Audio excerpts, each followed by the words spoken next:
Did y'all see the intro at all? All I saw was us getting ready to go on. Did you not see the intro at all? I'm gonna play it again.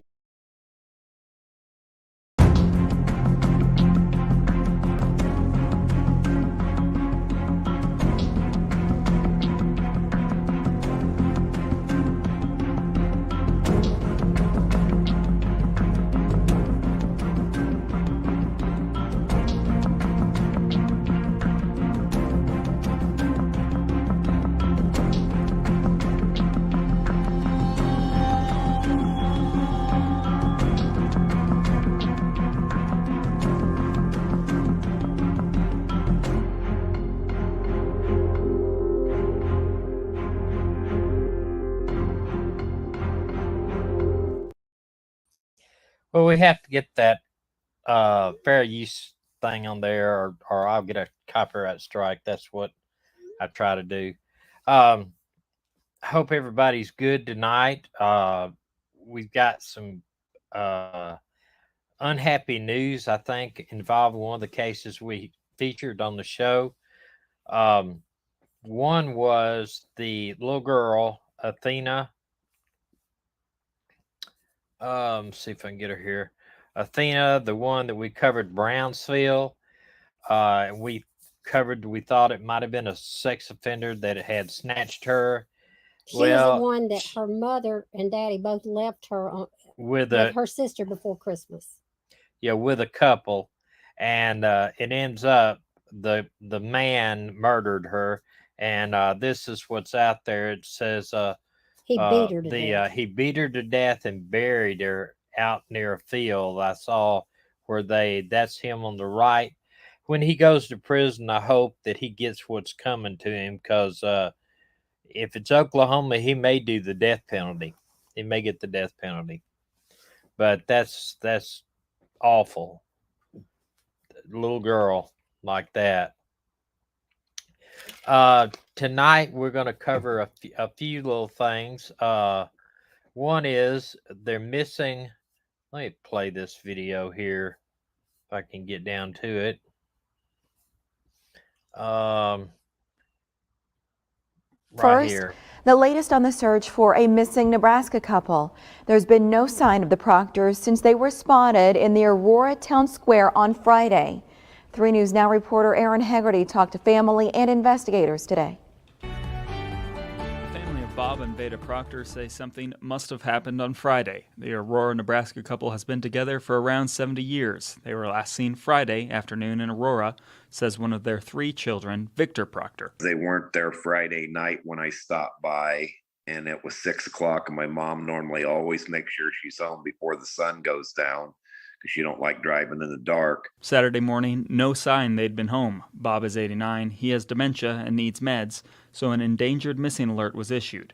Veda is 92. She's been taking care of my dad for the past year that he's been slowly forgetting things. They're believed to be traveling in a 2007 Chrysler Pacifica with a Nebraska U.S. Navy license plate, 1030, which would look like this. The community is getting involved, looking themselves. It's a miracle what everyone is doing, and we just need to get to the end and find my mom and dad and get them back home safely. So how do missing people alerts work in Nebraska? In this case, an endangered missing alert was issued, but certain criteria are required.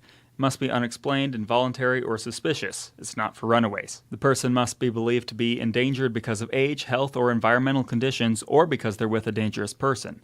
There must be enough info that the public could assist when given the information, and it must be within 72 hours of the person going missing. That's because by that point, they could be anywhere. Those rules are intended so that there aren't so many that they get diluted, but it doesn't prevent local law enforcement agencies from posting or sharing about any case. And unlike Amber Alerts, which come automatically to your phone, you need to sign up for these endangered missing alerts, and you can do that on the Nebraska State Patrol website. They'll ask for your name, email, phone number, and county. In the newsroom, Aaron Hagerty, 3 News Now. Thank you, Aaron. The search for the Proctors continues tonight by air and ground. The Aurora Police Chief said they are working to confirm possible sightings, and they're using camera footage to narrow the search. And this is the elderly couple out of Nebraska. It's amazing. I mean, I mean, if he's got dementia, but she said even though her age, that she still seems like she's got her faculties about her. So I I hope that they find her. I hope nothing's happened. They've had a wreck or anything. 89 years old and 92 reported in Nebraska missing. Um, that's amazing, and we just hope it's 2007 Chrysler Pacifica, as you saw, the Navy military tag 1050.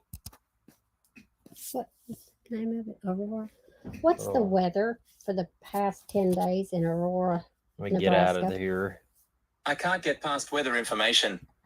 Siri's, you're Siri's stupid. I tell him all the I time. told you don't. I called That's Siri not stupid nice. the other day, Yeah, and he hush. told me that was not nice. That's not nice stuff. We'll go back to one that I wanted to cover here. I can't think of where I'm at here. Just give me just a second. One I wanted to cover was this guy that that's missing.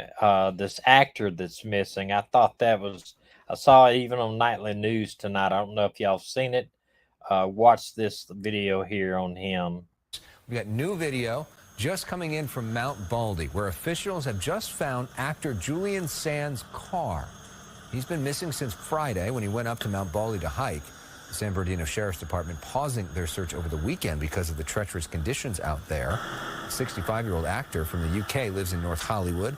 He's been in countless movies, including A Room with a View, Warlock, and Leaving Las Vegas. The search for Sands himself continues.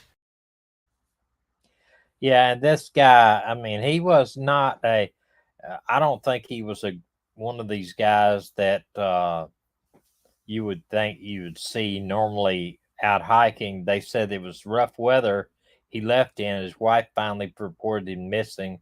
He was last pinged near the summit of a big mountain close to his home. And this is the guy.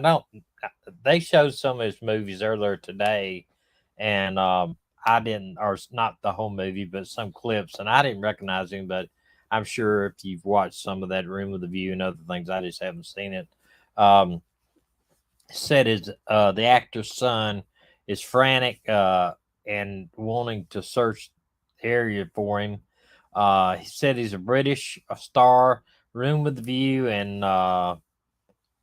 Arachnophobia, I guess that is. Ew. Identified as a hiker who's been missing in the California mountain range last week. Now, this guy's 65 years old, and I don't know. It snowed.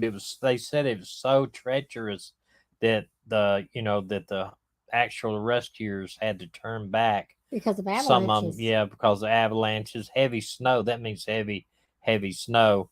Well, here it says the actor's thought to be somewhere in the popular Baldy Bowl Trail, which climbs 3,900 feet over 4.5 of the highest summits, 4.5 miles to the highest summit in the San Gabriel Mountains. Search crews looking for Sands has suspended search over the weekend because of an avalanche threat, and that means they're getting lots and lots of snow where they're at. And it says California has been hit by violent winter storms and have brought flooding and major snowfall.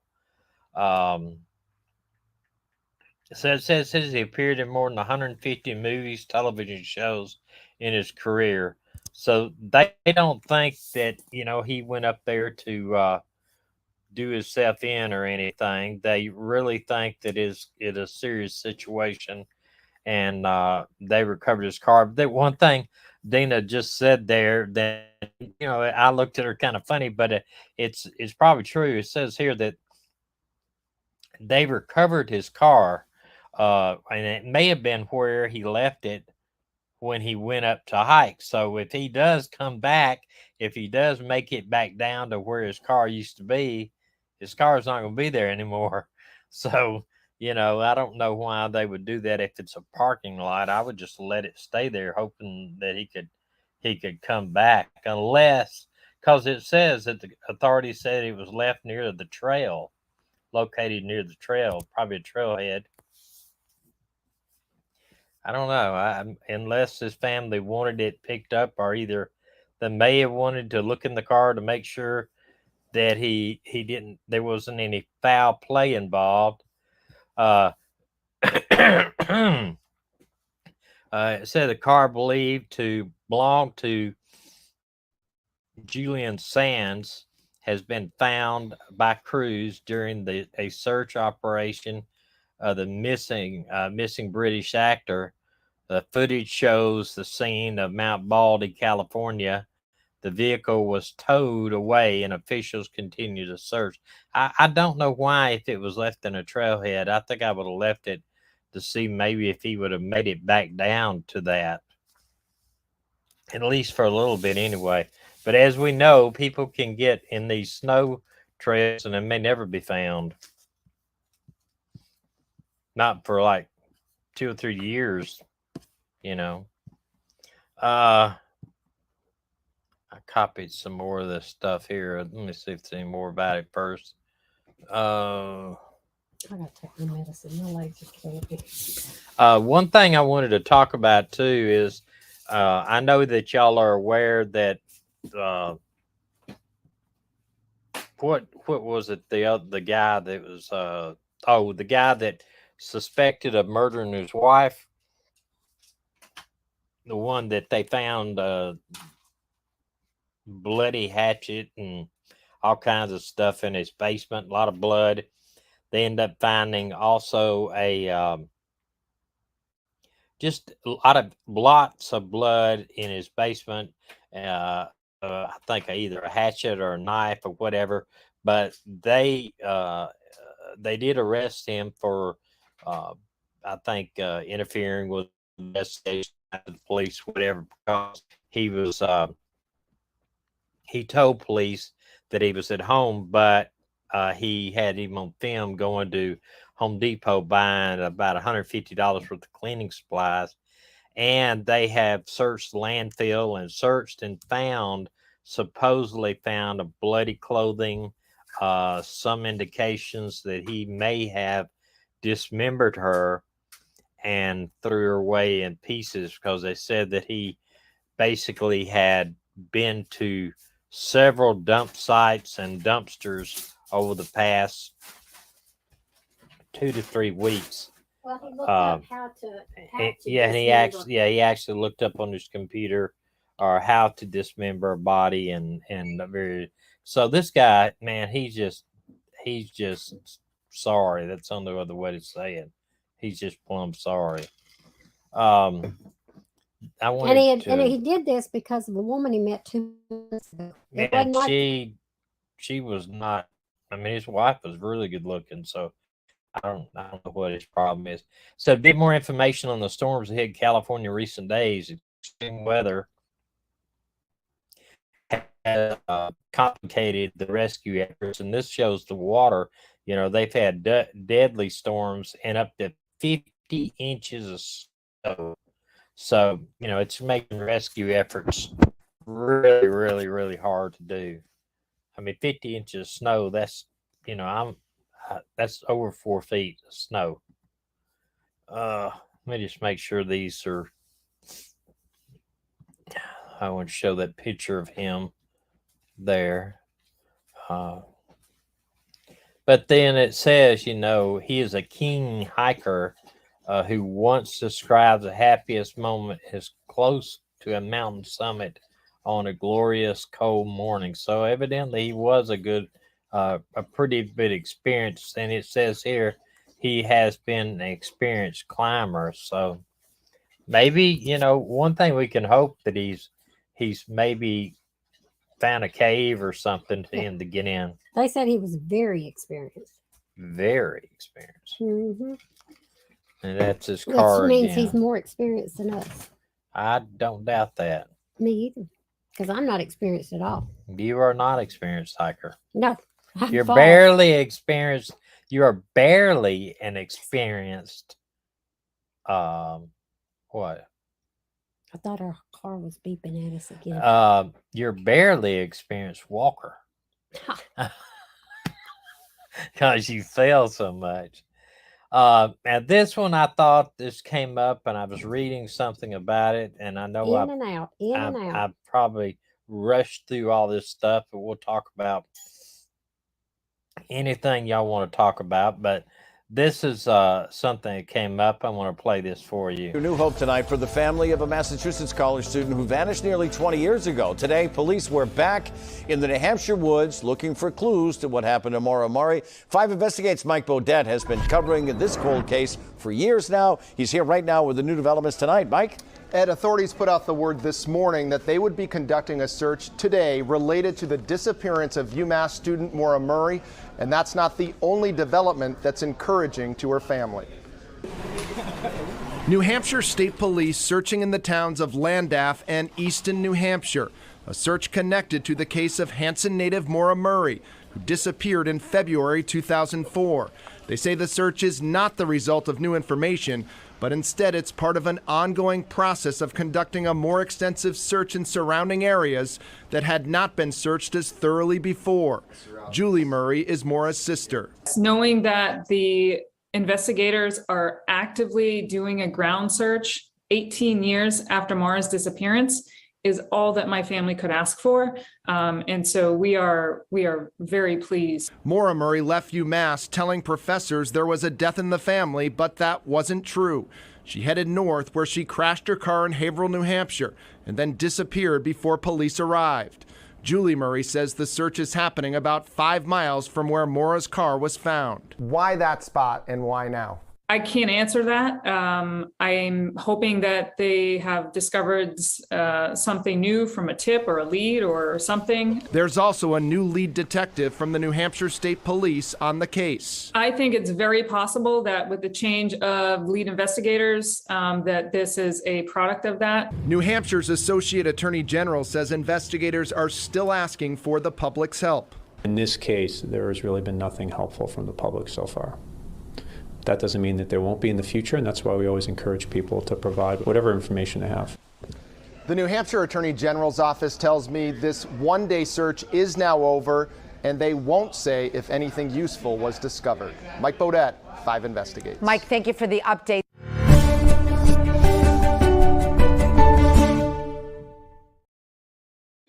Now, they said they're not getting anything from the public, so obviously this may have came from some type of prisoner that had said, hey, I heard about this person that is buried out here or a missing person.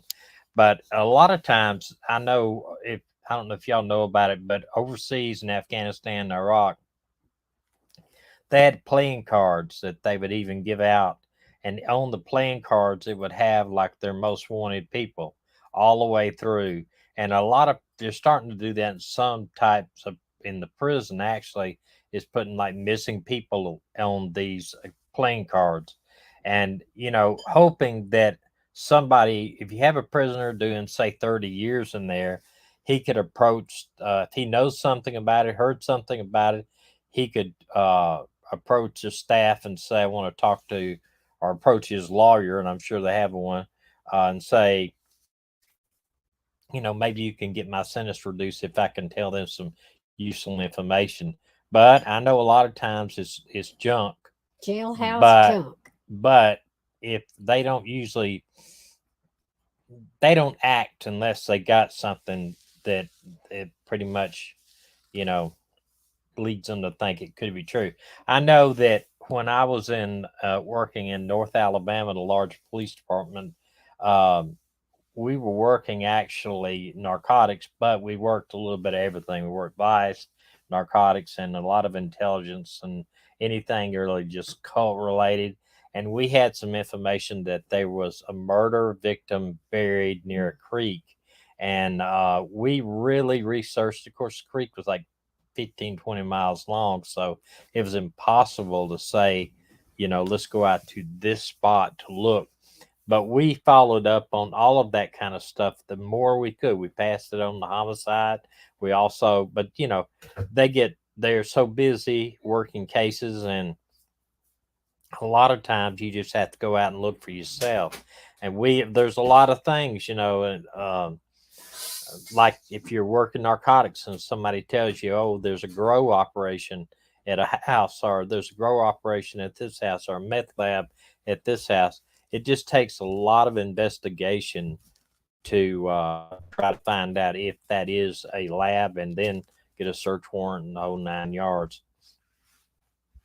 But if this thing moves up and down, it's because Venus over here trying to she's got restless legs real bad, and that's it. They're working on her. See, new billboards are being raised the awareness of this case and the missing UMass student. We actually covered this case. Maggie, I don't need help. We actually covered this case. I don't know how long ago it's been, but I remember it. I remember us covering this case because it was, for her to lie to her professors about a death in the family, for her to leave. I think the general agreement was that maybe she was going to meet somebody, and had an accident or something bad happen. What was that? But they are putting billboards up again, hoping they can generate some type of lead from this.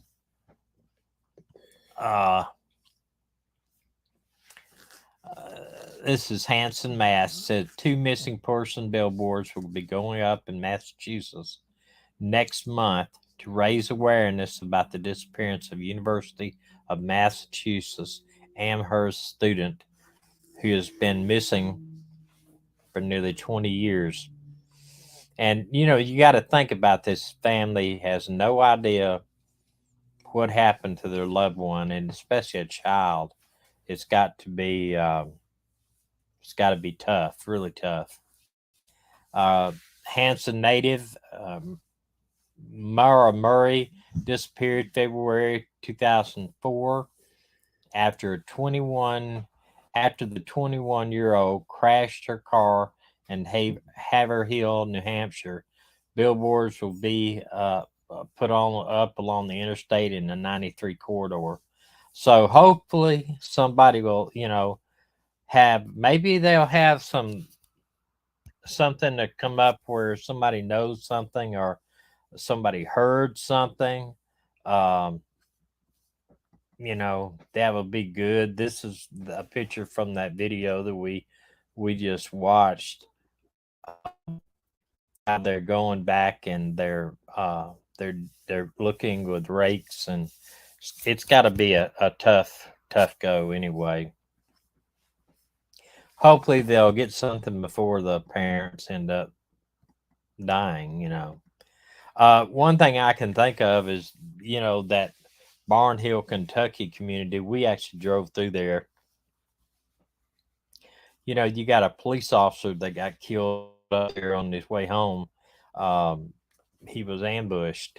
Somebody laid a big log or something across the road of the interstate exit, and he got out to move it, and they shot and killed him. That's never been solved. That case has never been solved, and that there's a bunch of murders and stuff that's happened up there in that town. I know that some of the other true crime investigators were even talked about going up there, and they were basically talked out of it because it's a pretty dangerous situation. The FBI is working that case. But you got to wonder, if I had someone in my family missing for 20 years and police are just now going out and doing some extra work, I'd be hoping and praying that they had better information, of it. Well, I got through early. I tell you, I have felt bad all day and have been feeling bad for 2 days. So it doesn't break my heart if we end early tonight. Unless y'all have something to talk about, or we are finishing up our stay in Gulf Shores here with our doctor's appointments today, and we have a few towards the end of the month, and then we are going to be back on the road again. Dina had a doctor's appointment today, and I think they found her sane. Did they find you sane, Dina?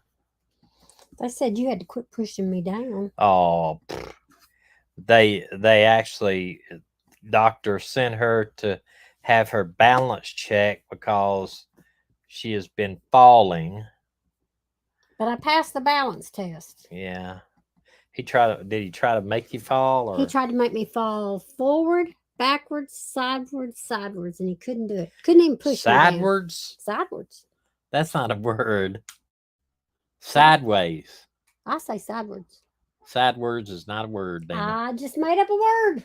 It's not made up a word. That's I right. made up a word. I don't know. Sideways is not a word. Y'all, he's making fun of me. Ah. That's not nice. But anyway, a lot of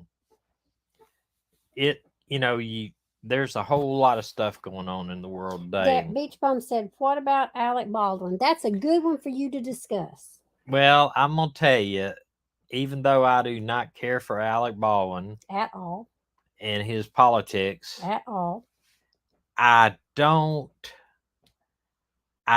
think they'll ever convict him of involuntary manslaughter. They may get the girl, they probably will get the girl that was in charge of the pistol, but I don't think they will unless his job description was to check the gun if it was loaded or not.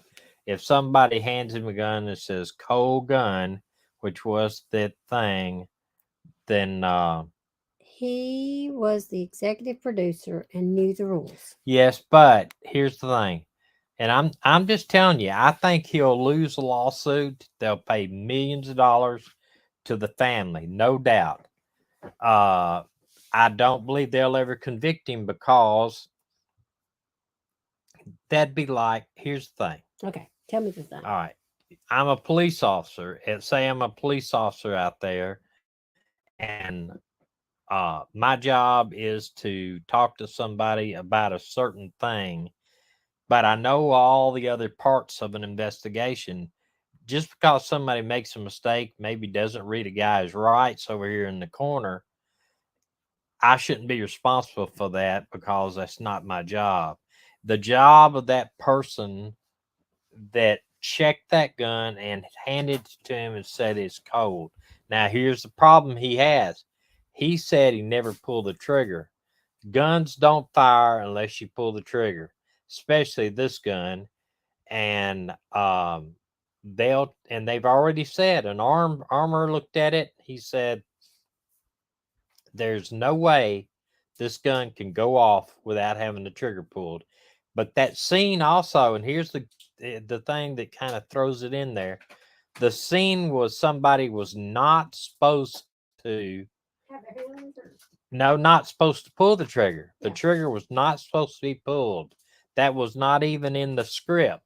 But he pulled it himself, But I think he could be convicted of involuntary manslaughter. I doubt it. He will.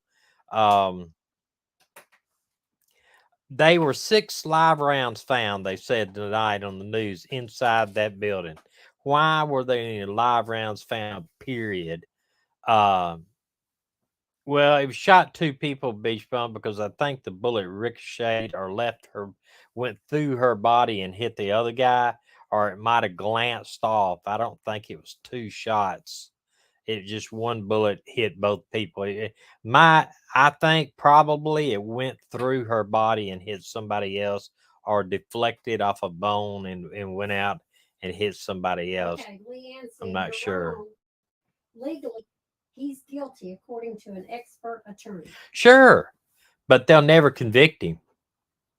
He may be guilty, but I don't believe they'll ever convict him. I have seen this type of thing before. One, he's a very popular actor. He's being tried in a very liberal state. I can say that I'm wrong as far as being the law says this, but I'm going to tell you something. They've convicted multiple police officers of murder and and the murder statute says that you have to get you have a predetermined in your mind to go and kill somebody. So how you telling me all these cops that they've arrested had predetermined in their mind before they got out there to kill somebody? Tell them about the George Floyd. You know, I mean, you talk, and I don't want to get all into this, but look at the George Floyd case. All right. There's no doubt that guy that sit on Floyd's neck is wrong. I'm not making any excuses for him. He was wrong. But those 2 or 3 rookies, one had 1 day on the job, another like 2 days on the job. All they did was stand back and not do anything, but they still got charged. And I'm gonna tell you this: if you think a police officer that's had 1 or 2 days on the job is gonna go over and tell a senior officer, "Get off him, you're doing it wrong," then you're just kidding yourself. Nobody does that. If it was something that it doesn't matter if he was doing something wrong or not, it just will not happen. I don't care what it is. It's like in the Army, you telling a general, "Hey, you can't do that." It's just not going to happen. And you know, I don't. It may be first degree, but here's the thing. I think what they're going to say. If I was his defense attorney, and get it right now, I don't even like the guy, but if I was his defense attorney, what I would say would be this: you have somebody that's an expert in the field. Their job is to make sure that gun is safe, period. They hand you the gun and tell you, gun is cold. That is saying, you know, that is saying the gun is safe. And then he goes out and discharges it. I'm just simply saying that I don't believe they'll have be. He may be, but I don't believe he'll be convicted. I really don't. Hey, Maggie. Maggie's over here. She's facing another direction now. I don't think that they'll ever convict him. One guy already took a plea. The producer took a plea, a misdemeanor plea. He's not going to do any prison time. The girl that was Armor, she'll get convicted. I bet you she'll be convicted, but I do not believe that Baldwin will. I'm happy to see he lied. I mean, if he lied, he needs to be charged. I agree, but I don't think he'll ever be convicted. I mean, just what I'm saying. Liberal court, liberal state. He's a liberal. I don't know. Lori Ann said others will be charged. I don't know that others will be charged though. Maybe they haven't done it so far. Criminal negligent homicide. He's not charged with murder. Yeah, he's actually not charged. I don't think it's criminal negligence, isn't it? I thought it was involuntary manslaughter. Criminal negligent homicide in Alabama is a misdemeanor.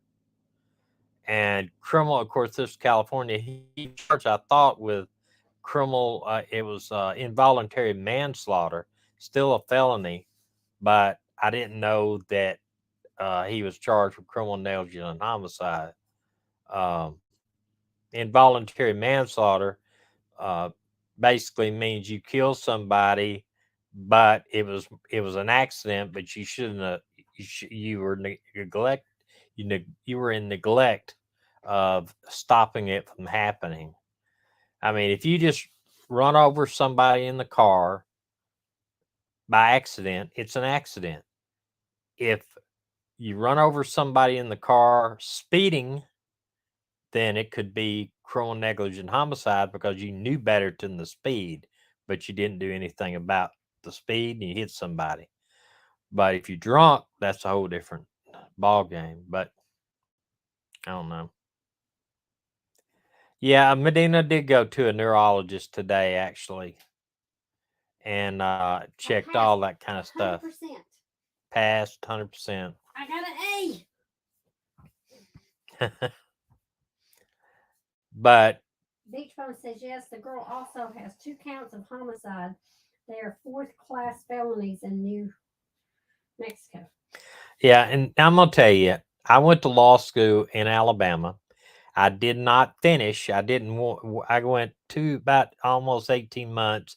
I decided that I didn't want to do the lawyer thing. I wanted to go back into law enforcement, and I did. Uh, but I went to my criminal law classes and civil torts classes, finished those, and all that kind of stuff. And I'm not a lawyer, but I have been a police officer 33 years. I have enough law, the schooling that I went to, that I can tell you this: it doesn't matter what the law says, if the jury and what he will do, if his lawyers will probably ask for a jury trial, because they want their jury to be swayed by who he is and how he'll get up there and he'll testify too. I guarantee he'll testify. And but if it was in Alabama or any courtroom, you can ask for a non-jury trial or jury trial. If it's a matter of law where he didn't break the law, but they charged him anyway, then a lot of times they'll just go to a judge, because the judge will know it's a matter of law and throw it out. But if it's a hello, sleuth mom, but it's you know, if it's Each one wants to go to law school. It ain't too late. no, it's not too late, beach bum. It's just 3 year stint. It's tough. It was real tough when I went, but it just 3 year stint. Um, but he did lie, you know. He did lie and say he didn't pull the trigger. So, that will make a difference. He should have just said, you know, I know, he could have said he accidentally pulled the trigger. Yeah. He could have said his hand flinched and it pulled the trigger, because I think the gun was cocked, but I don't know. But if you're in the Western days, they shot a gun that was, all of the guns were single action, means you got to cock them and pull the trigger. So the gun may have been cocked, but you still would have had to pull the trigger. But the scene didn't call for that, but he did anyway. But he lied about it and said he didn't. It's going to be interesting. I thought it was interesting that one of the producers already pled out. He had 6 months suspended sentence, and he just took something because he realized, not gonna be good.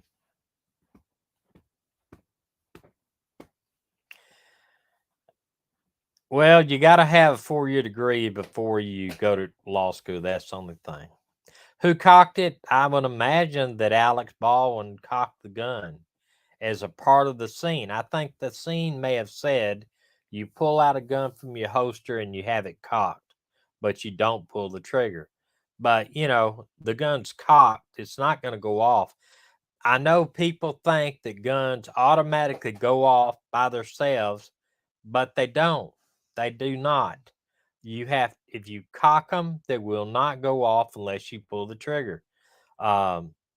We have taken guns, cocked them, and dropped them on the hammer, and they will not go off. I'm not saying none of them will, but it's just not likely to go off. They had an expert with the FBI look at that gun and ATF, and they said there's no possible way that gun could have went off without the trigger being pulled. They tried. They tried to make it go off. They dropped it. They hit the back. They did a whole bunch of stuff to it, and it would not go off unless you pull the trigger. So I don't know. I'll go with the experts in law enforcement, what they said. And, the DA is kind of really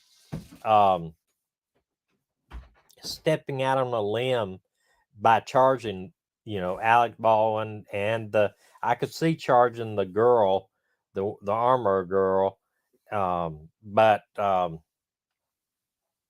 we'll see.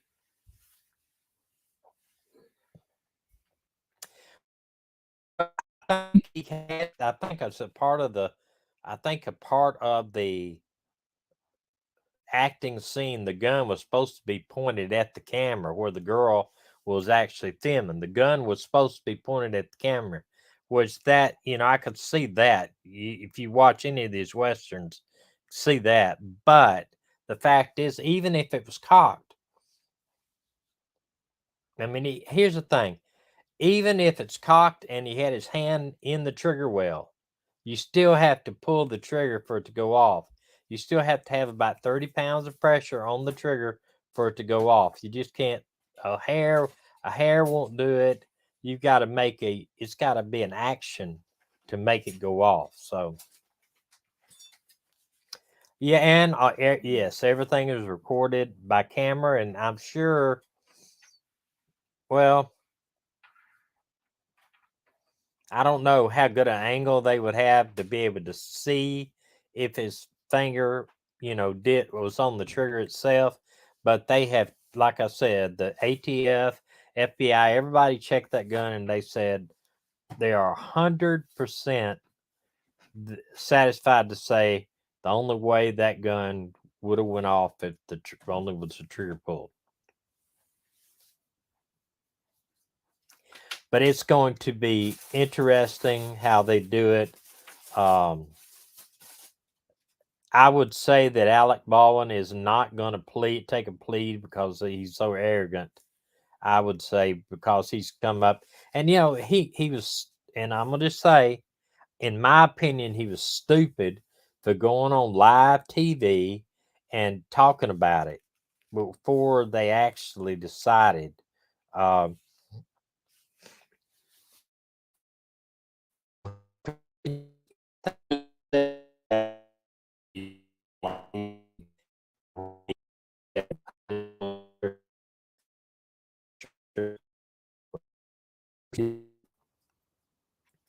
yeah, I don't think he'll spend a day in jail either.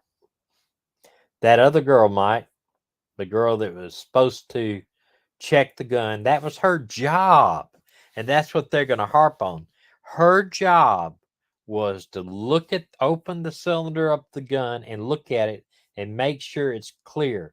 And here's the thing: we would go out and do what we call dry fire exercises on the line at the shooting range in law enforcement. We would have to open up when we had revolvers or when we had automatics. We'd have to have the magazine out, and it would have to be racked back, and somebody would have to look at it. Or if it was a pistol, they'd have to have it open.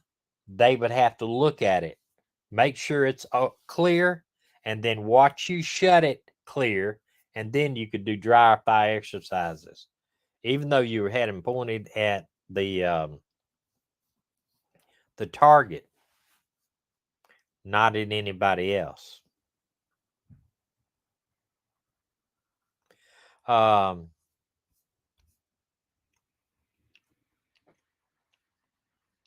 got a new person on here, Burden of Proof. Welcome, Burden of Proof. I want to get what you said here. Kate, who loaded the gun, handed it to him, he's 100% what's in his hand. Well, I would, here's what I say about that. Okay, he may be responsible for it in one aspect, but if you are an actor on a scene and you have somebody in charge of the weapons and they hand you a gun telling you the gun is cold, and that's code for it's empty and ready to fire, okay, unloaded, all this kind of stuff. That's going to eliminate his guilt in a lot of ways. I mean, I really do think so. Even though I hope that he will be punished for this, I really don't think he will. Somebody says, I don't know why a live fire bullet would be in the prop gun. There were 6 rounds inside the area where the filming was done. 6 rounds, live rounds. I don't know why that they would have that. That doesn't make any sense either. Well, the thing is, why was it even on the set? Yeah, 6 rounds on the set. Oh, why? Or It's why almost was like the somebody wanted that to happen. Wanted something to happen. but his biggest I agree, Gail. what? Gail said that was done intentionally to hurt someone. I agree. Yeah, but his biggest defense, if he would have just said, "I accidentally pulled the trigger," that I think that would be a lot. It's almost like he's trying to hide something, but his biggest defense is, "I had a professional person. That's all they did was to take care of the weapons. That's it. That was their job. Take care of the weapons. They handed me a gun and telling me it's safe." You know, I know you probably from now on, I guarantee you, the actors will look and make sure that it's not loaded. But one thing that you and I talked about was I don't understand why her husband, one of the settlements in the lawsuit was that he become a a, a, a producer on the movie. I mean, producers get paid I know a bunch of money. Would you want to be the producer on the movie I got killed on? Oh, wait a minute. You think about the money now, ain't you? Buzzer. I know what you're saying. I don't know. That could be true, Chubba. They did it as a promotional purpose, but it went bad. Yeah. I think there's something behind the shooting besides just an accident. That's what I think. Well, you know, but you got to think about this too. And I'm not defending Alec Ball, and that's not what I'm doing. But I'm just throwing devil's advocate here. You know, I'm sorry. Angela what? said, did he ever play around with the gun, fake shooting himself? Maybe somebody thought he'd shoot himself. Well, I know I did watch a thing where he was drawing it out. He practiced drawing it out of the holster several times, drawing it out. As you know, that was a scene. He was supposed to point it at that. But you know, I can think of another thing too, and this is just another thinking the why I went to law school to begin with. If say you had your brother hand you said you had a real bad headache, and your brother hands you a pill for that headache, here, take this Tylenol, hand you it, are you going to look at the Tylenol, make sure that that's really Tylenol before you take it? I doubt it. You do. I do, because I don't want you to give me something that you don't know what I'm taking. But if you take it and it turns out to be something that would hurt you, then you would say, well, he shouldn't have ever gave me that. He should have been, it's his job to make sure what he gave me. Well, that's the same thing I'm saying here. This person that handled those guns, that's all they did was handle the guns for the shoot. It was her responsibility to make sure that the gun was unloaded, and she didn't do it. She said, Beach Bum said her husband worked in politics. Think he's a lawyer? He could have been a lawyer, but he's not a criminal lawyer, I don't think. I mean, at the very least, this is going to probably cost Baldwin millions of dollars in civil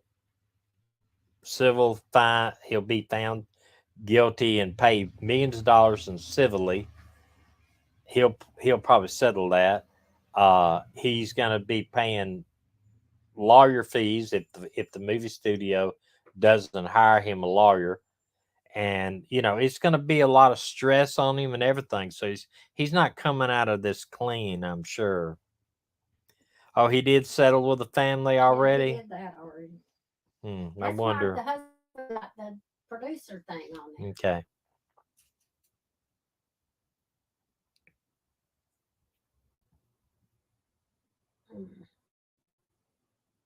There you go, T.S. Jackson. That's what I'm saying.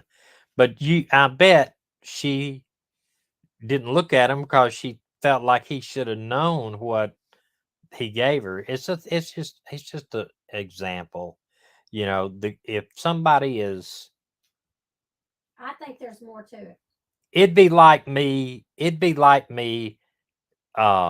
It's another example was that if a pharmacist gives you medicine over the counter, and you never, I bet nobody on here goes and opens the bottle and looks up on the computer and finds out if that medicine the pharmacy gave you is the exact medicine that it's supposed to be. I guarantee you don't do that. I don't do that. But you this because the pharmacist is supposed to know what they're doing. Well, this is basically the same thing, really. Just a other way of saying it.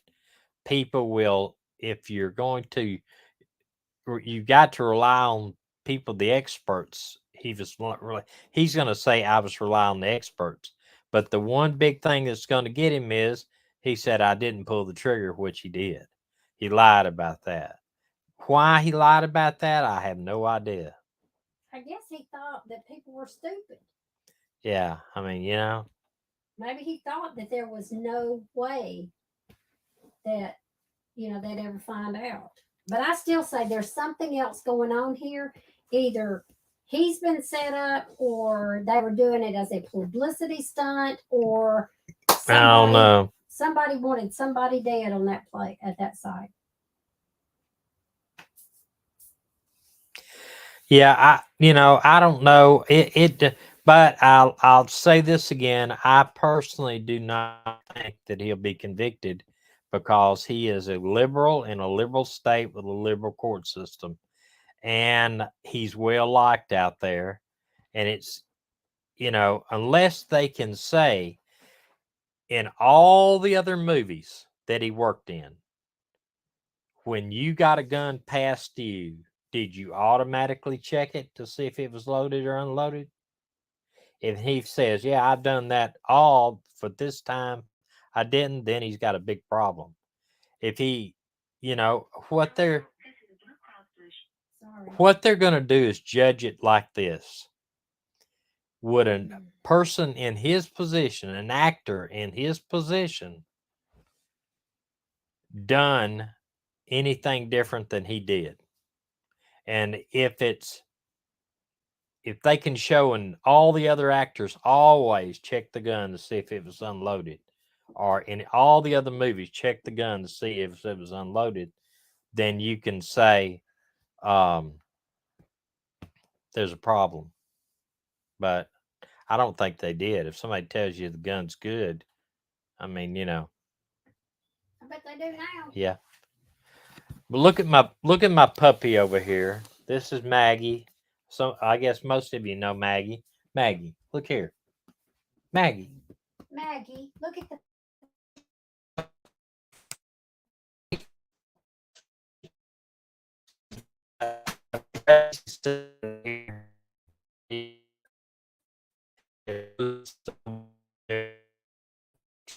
We've got, if you go over and look at our other channel, the 1 Million Mile Road Trip, that is our RV channel, and we travel full time. There's a whole bunch of shorts over there that we've done involving our dogs, and there's a couple of others. The last video we put out is a very, very interesting video. It's on beach sandcastles. That there's a girl down there that does them at the beach. It's called Sandcastle University, and she did one of a wall. What is that thing? Walrus? Like a walrus or something on the beach, and it was great. And then one of a pelican, and it had the sand, had water coming out of its mouth.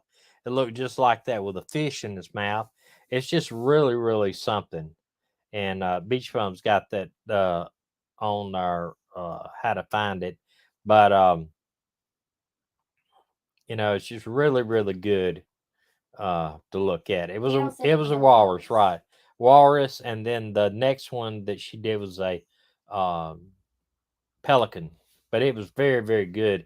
And of course, we were on the beach. It was very, very cold. I'd say that, and we'd appreciate if you go over and subscribe and watch our videos, because the biggest thing right now is just our watch times are very, very low for whatever reason. Well, we're gonna go, and I'm gonna see if I can take something from my tummy. My tummy's a little upset, and thank you for coming tonight. Thank you for the new people. It's really great. If you hadn't subscribed, we'd really appreciate it if you would subscribe. Give us a thumbs up. It really helps out the algorithm through YouTube.